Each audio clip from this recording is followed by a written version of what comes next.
Welcome to the Old Time Radio Westerns. I'm your host, Andrew Rhynes, and I'm excited to bring you another episode absolutely free. This is one of over 80 episodes released monthly for your enjoyment. Now, let's get into this episode.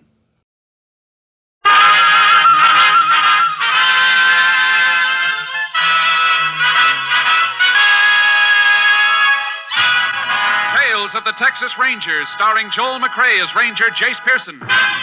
Another authentic reenactment of a case transcribed from the files of the Texas Rangers.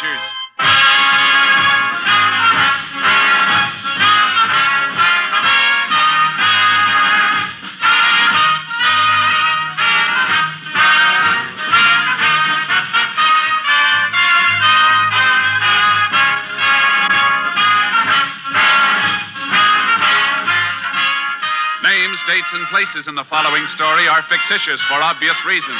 The events themselves are a matter of record.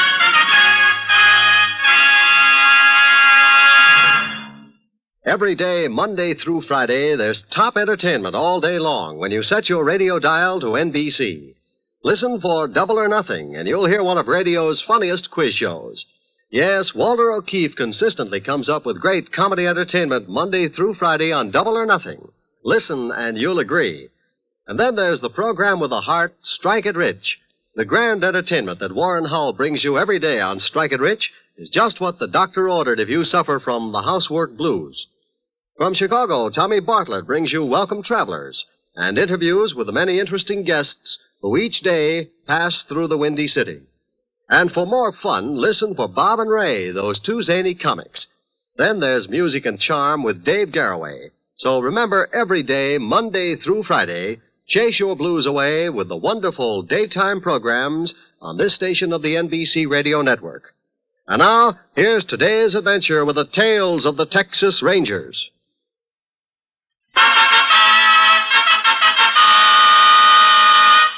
And now, from the files of the Texas Rangers, the case called Unleashed Fury.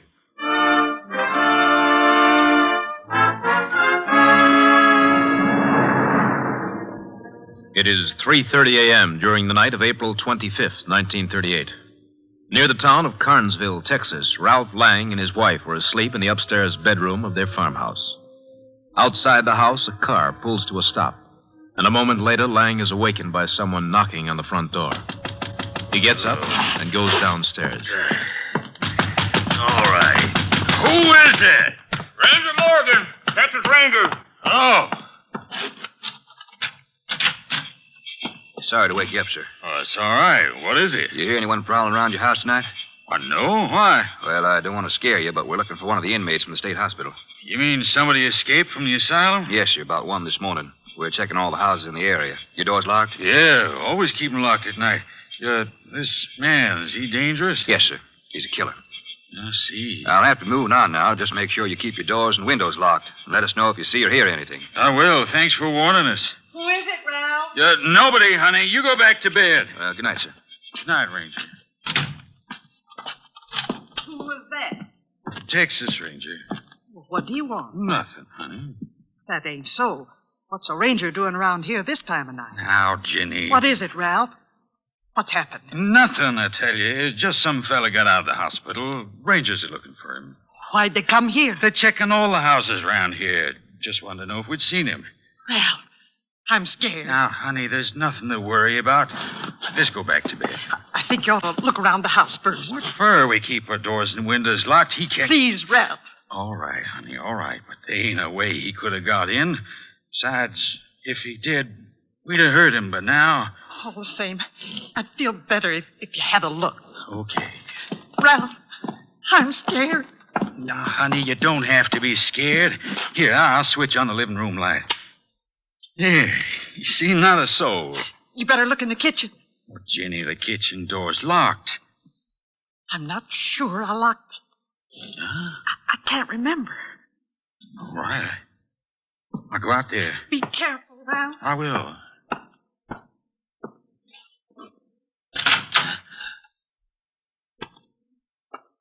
Nobody out here. See if the door's locked. Uh-huh. What? You were right. It was unlocked. I'll lock it up.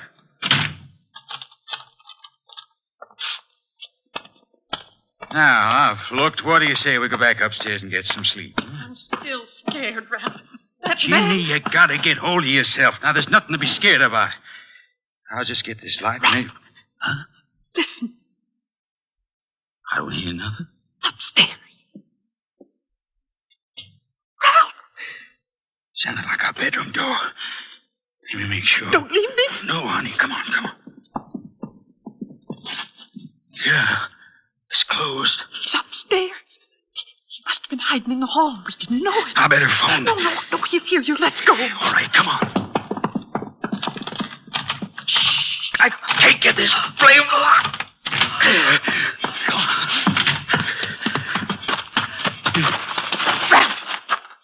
The light in our bedroom. It just went out.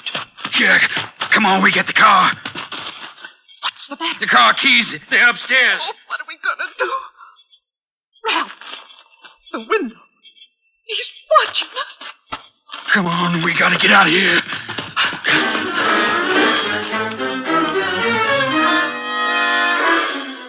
When the couple reached the nearest house half a mile away, they called the police. Radio word was flashed to Texas Rangers Jayce Pearson and Clay Morgan, who were covering that area in separate cars. Ranger Pearson had just arrived at the Lang farmhouse when Ranger Morgan pulled up. Jayce? Over here, Clay. I checked this place just 30 minutes ago. Mm-hmm. House is dark. He could still be in there. Let's go find out. Sure hope we get him fast. I have to think of a guy like this Charlie Brock wandering around the countryside. Yeah. Try the door. Yeah. It's unlocked. There's the light. I'll get it. It doesn't look like he's down here anyhow. Let's get upstairs. Stay on your toes. If he gets cornered, he probably put up a fight. Bedroom door's closed. You hear anything, Jayce? No. Let's go in. Easy. Not here. Reckon the Langs could have been imagining things? I don't think so. Look at this. Hospital closed. Charlie was here, all right. Probably helped himself to one of Mr. Lang's suits. We'll get a description of anything that's missing. What do you figure we ought to do now? He can't be too far away. Let's go outside and see if we can pick up any kind of trail. Might not do any harm to have a look at that barn back of the house. Yeah, we'll check there first. And if we don't find any tracks, we'll split up and start covering the area. Tough part is we don't have any way of figuring what it'll do next. Wish we could see that barn better. Moon's just gone down behind the hill. We'll see all right as soon as we get a little closer. Must be pretty slippery to break out of that hospital. Yeah, vicious, too. You remember his case? Well, all I know is he murdered his parents about 10 years ago. Parents and 2 sisters. Clubbed them to death. Yeah. Wonder what makes a man go off... Hold it a second. What is it? Thought I heard something. Yeah, there it is again. Sounds like gravel rolling down this hill. Come on.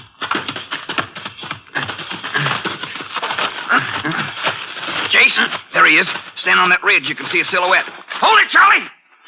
Wait, there's no use, Clay. He just went over the rise. How about that? They're the whole time watching us. He sure got nerve. More than that. Watch yourself when we get to the top. Yeah. And I'll be. Where'd he go? There's not a sign of him. He's got to be around somewhere. Let's keep moving.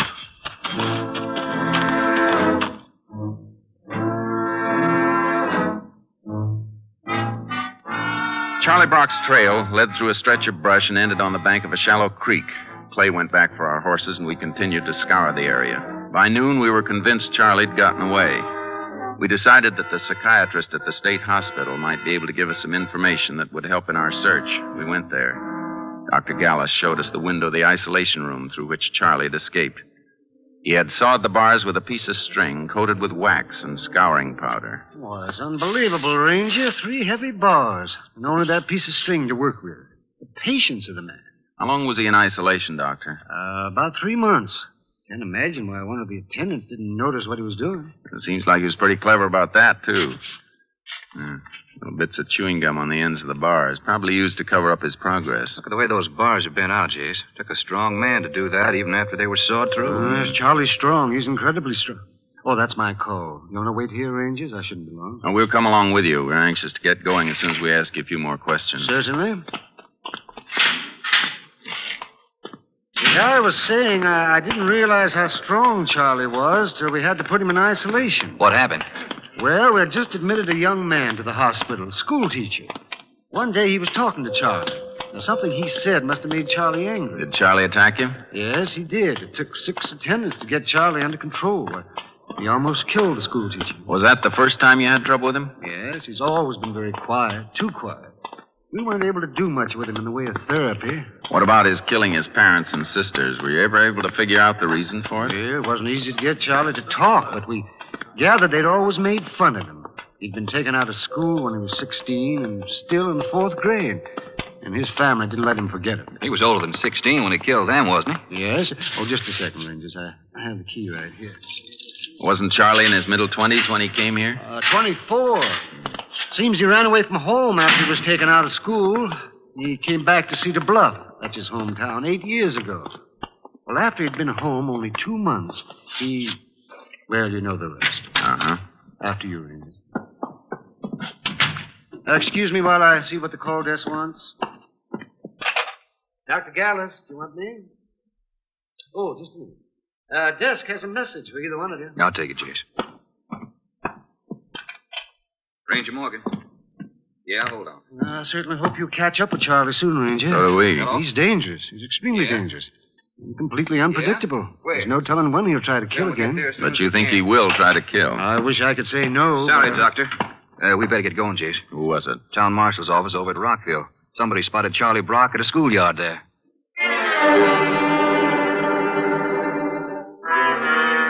We took my car and made the 18 miles from the hospital to Rockville in 20 minutes. It was 3:30 when we arrived. The schoolyard was deserted.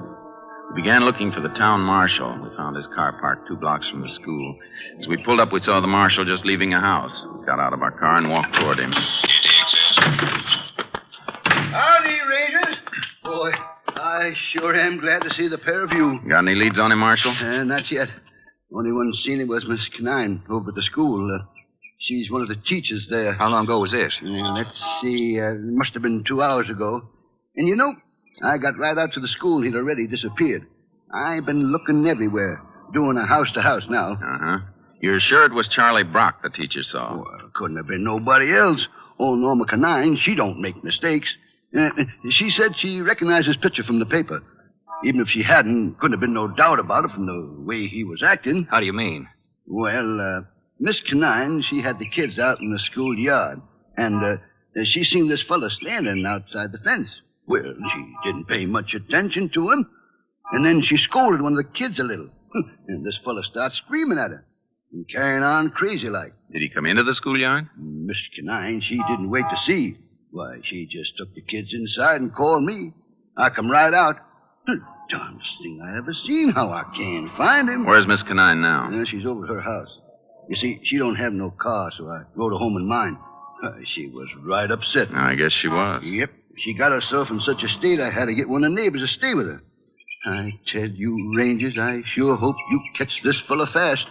I don't want no part, no maniac in my town. No, sir. You say you covered all the area around the school? Well, we covered every street and every house right up to here. There ain't no place he could hide from me. Not the way I know this town. But I ain't been able to find him. Well, we'll give you a hand. It's pretty tough for you to be working alone anyhow. Well, just between you and me, Rangers, I'd be happy if it was you calling him and not me. I don't mind handling traffic offenders, but this maniac, he's something different. We know. Our radio station's standing by to flash us in case anything happens. How will they know? They asked your town operator to call them. I'm going to get me a radio in my car one of these days. Mighty handy thing to have. Especially when you got something like this here Brock fella loose in town. Yeah, well, we'll see you later, Marshal. I hope you get him, Rangers. I sure hope you get him. Figure he might still be around, Jayce? I'll even try to guess. How close we were to him last night. He was watching us the whole time we were around the Lang farmhouse, and we didn't know it. Yeah, and that was the second time in an hour I could have had him if I'd have known. Well, I reckon the best thing to do is cover the outskirts of town. Maybe we'll be able to spot him somewhere along the... Unit 10 to KTXA. Go ahead, KTXA. Has Unit 10 arrived in town of Rockville? Unit 10 in Rockville. Go ahead. Investigate house at 573 Oak Street. Man has attempted to strangle a Miss Laura Stanwig. Assailant believed to be Charles Brock.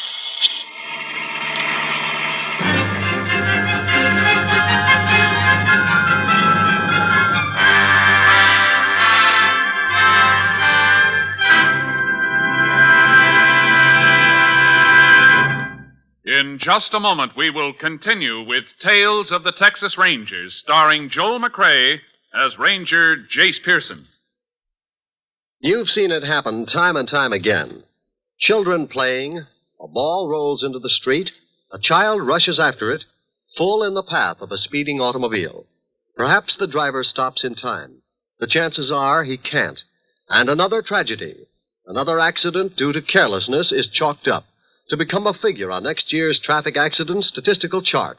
Let's all keep this year's traffic accident rate as low as possible. Stay within the speed limit. Don't endanger your life by trying to get somewhere too quickly. Better late than never may be a tired old saying, but it's also good common sense. Be alert and careful every moment you're behind the wheel. Never drive after drinking. Stick to your side of the road and watch for warnings at grade crossings. Remember, it's your life that's at stake. You can't afford to be careless.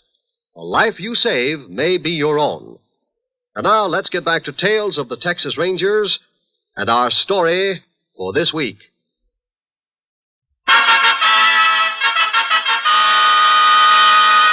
We continue now with Tales of the Texas Rangers and our authentic story, Unleashed Fury.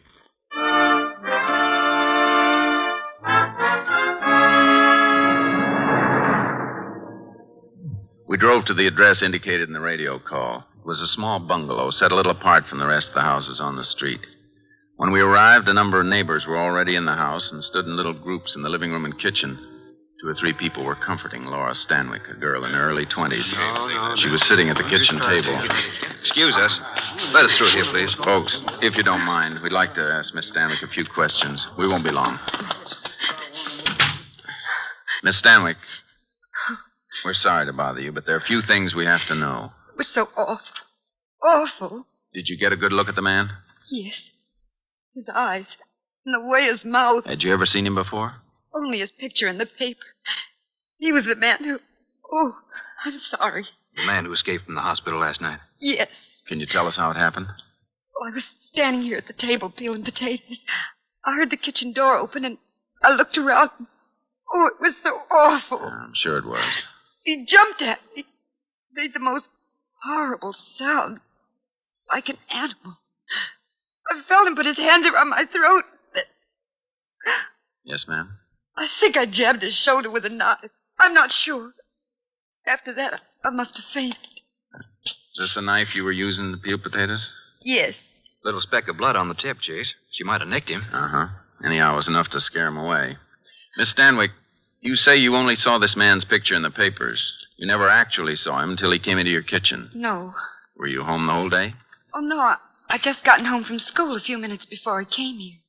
School? I'm a teacher at the grammar school. Gee. Uh-huh. How'd you get home from school, Miss Stanwig? Walk? I drove. Is that your coupe out in front, the blue one? Yes. Where was it parked? Right outside the school building, where I always leave it. When you got into the car, do you remember if you looked in the back seat? What? No, I don't think I did. Miss Go, she's the 4th grade teacher. She was standing by the car when I got in. I remember we talked a few minutes about report cards. No, I'm sure I didn't look in the back. Well, even if you had, it would have been tough to see anybody if he was lying on the floor. You mean he was in my car the whole time I was driving home? It sounds that way, ma'am. Oh. That's probably why the marshal didn't spot Charlie. Picked himself a good place to hide. Ranger, you don't think that man will come back? I don't know. You better have one of your neighbors stay with you until he's picked up. Oh, that awful man. I know I won't sleep till you get him. Please, Rangers, you got to get him.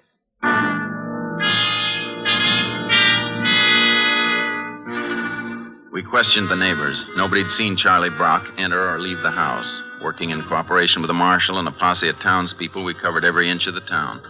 At 10 that evening, Clay and I went into a restaurant to get something to eat before continuing the search.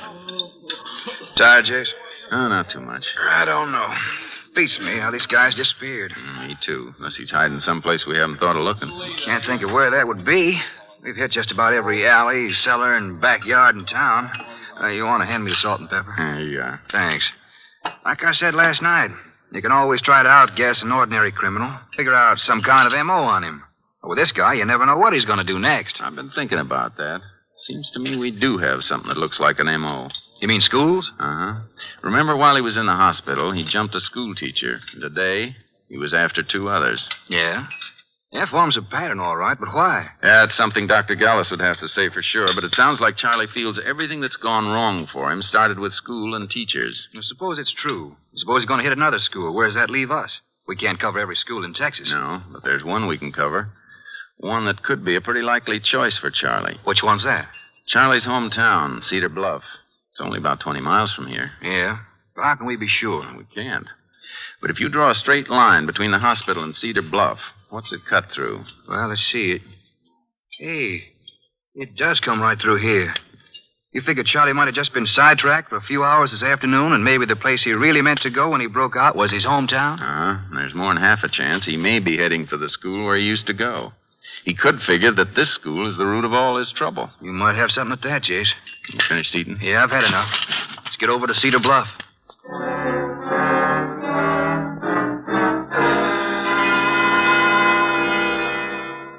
We arrived in Cedar Bluff a little before midnight and awakened the principal of the grammar school, a man named Dunn. He'd been one of Charlie Brock's teachers and twice the victim of Brock's violence. Mr. Dunn admitted that he'd been more than uneasy since reading of Charlie's escape. He also felt the strong possibility of Charlie showing up at the school. Following morning, Clay and I arrived at the school before it opened. By 8:30, the children began arriving. 15 minutes later, Mr. Dunn walked toward where we stood, just outside the school building. Good morning. Good morning, Rangers. Morning, Mr. Dunn.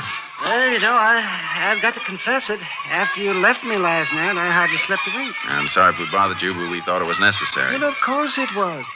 Good morning, Miss Hoffman. Morning.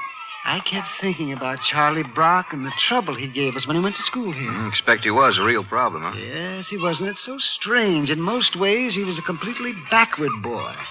But sometimes, when it came to covering up something he had done, he was actually brilliant. And we've seen some examples of his brilliance, like the way he broke out of the hospital. Well, once you've been close to him, you never forget him. He was like some vicious animal. I can still remember the way he looked. And that was over, 15 years ago. Uh-huh. And I certainly hope he doesn't show up here with all these children around. We'll be watching for him, Mr. Dunn, just in case. Mm-hmm. Don't you want to come into my office where you can make yourselves comfortable? Thanks, but we better stay in our car. There might be some radio calls. Besides, we'll have a better view of the school from there. Your car? I'm afraid I don't see it. Oh, behind those trees, Mr. Dunn. We got out of the way, especially for Charlie's benefit. Oh, yes. And call us if you want us. Well, thank you, but I hope I don't have to. We'll see you later, Mr. Dunn. Come on, Clay. Yeah. That Mr. Dunn reminds me of a teacher I had when I was going to school in Wichita Falls. Uh-huh. Hey, you hear that, Jayce? Remember how there were days when you'd hear that bell while you're still 2 blocks away from school? Yeah. You started worrying because you were late and there was nothing you could do about it. Yeah, except start thinking of a good excuse. I wonder what goes on in Charlie Brock's mind when he hears a school bell ring. Yeah, probably thinks it's the end of the world. Could be you're not far wrong. Well, we better get in and settle down. We're liable to be here all day.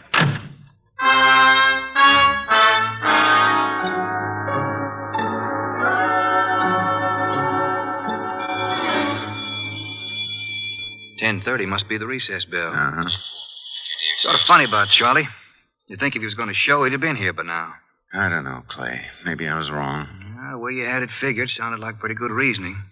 Could be he's sleeping somewhere. Maybe he'll turn up this afternoon. Maybe. I'm beginning to wonder. Yeah, if he doesn't show by this afternoon, you want to move on? Well, it might be the best idea. We get the constable to keep watching. Jayce, there's Mr. Dunn on the steps. He's waving to us. Hmm? Looks pretty excited about something. Come on, let's go. Rangers, hurry!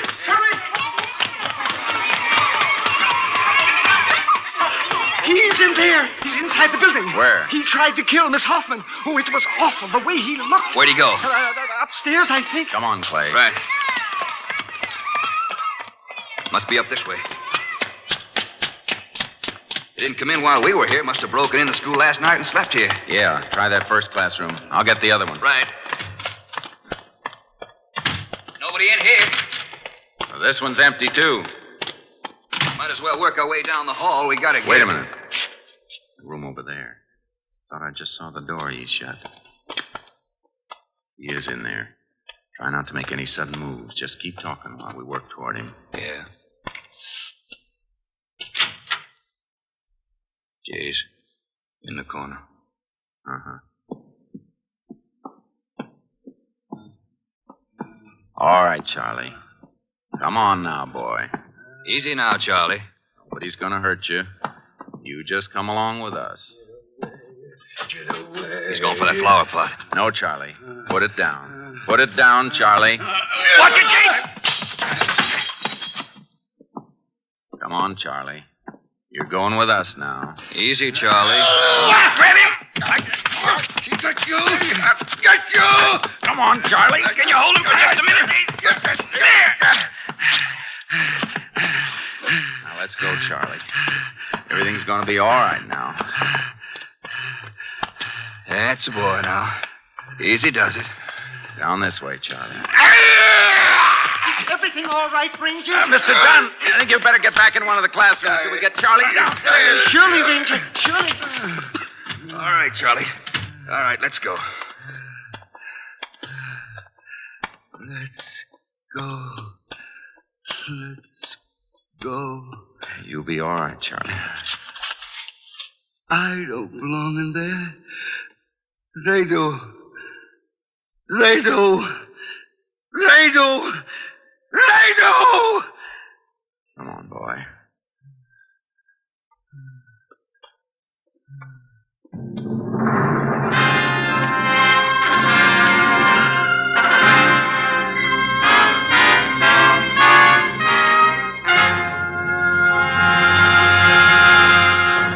In just a moment, we will tell you the results of the case you have just heard. Later today, you'll find more great entertainment all lined up for you on this NBC station. Be sure to hear The First Nighter, starring Barbara Luddy and Olin Soule in a light comedy drama. Then it stars In Khaki and Blue, featuring talented members of the armed forces with Arlene Francis as your mistress of ceremonies. And be sure to hear the hilarious Phil Harris and Alice Faye show, featuring the comedy antics of Frankie Remley, Julius Abruzio, and Brother William. And remember, too, that Theater Guild on the Air will bring you Prologue to Glory, starring John Lund and Wanda Hendricks. Today's Theater Guild on the Air play is a story about Abraham Lincoln as a young man. Yes, Sunday is Fun Day on NBC because of the many fine shows sent your way to add to your listening pleasure. Later tonight, you'll want to hear Jack Parr and the $64 question, as Jack asks the questions and gives away the money. So remember, for fine entertainment all the rest of the day, stay tuned to this station of the NBC Radio Network. And now, back to the conclusion of today's Tales of the Texas Rangers.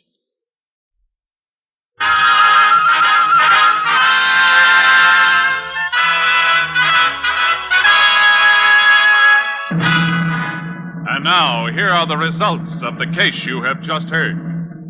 Charlie Brock was returned to the hospital where he was placed in a special isolation room. Despite continued efforts at therapy by the psychiatrist, Brock's condition grew steadily worse. On November 10th, 1940, Charlie Brock died quietly in his sleep. Next week, Joel McCrea in another authentic reenactment of a case from the files of the Texas Rangers.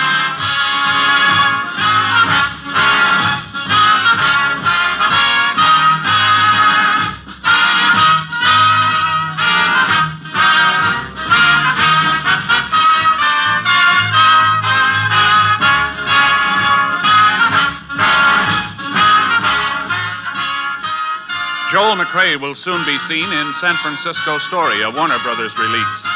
In the cast, you heard Herb Ellis as Clay Morgan. The role of Charlie Brock was portrayed by Harry Lang. Whitfield Connor was Ralph Lang, and Hope Summers was Ginny Lang. Howard McNear played Mr. Dunn, and Kay Stewart was heard as Laura Stanwig. Technical advisor was Captain M.T. Lone Wolf Gonzalez of the Texas Rangers. This story was transcribed and adapted by Charles E. Israel, and the program was produced and directed by Stacy Keach. Hal Gibney speaking.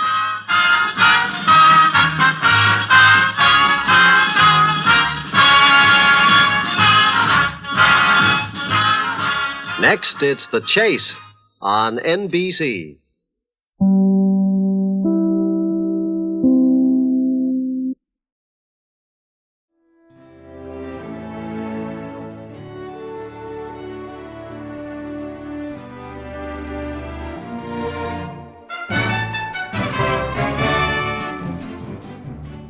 This has been a presentation of OTRWesterns.com, and we hope you enjoyed. Please take some time to like and rate this episode within your favorite podcast application. Follow us on Facebook by going to OTRWesterns.com/Facebook, and subscribe to our YouTube channel by going to OTRWesterns.com/YouTube. Become one of our ranch hands and unlock some exclusive content. We want to thank our most recent ranch hands, Steve and Ron W., who joined us recently. You too can join by going to OTRWesterns.com/donate. Send us an email, podcast@OTRWesterns.com, and you can call and leave us a voicemail, 707-986-8739. This episode is copyrighted under the attribution, non-commercial, share-alike copyright. For more information, go to OTRWesterns.com/copyright. Have a great day, and thanks for listening.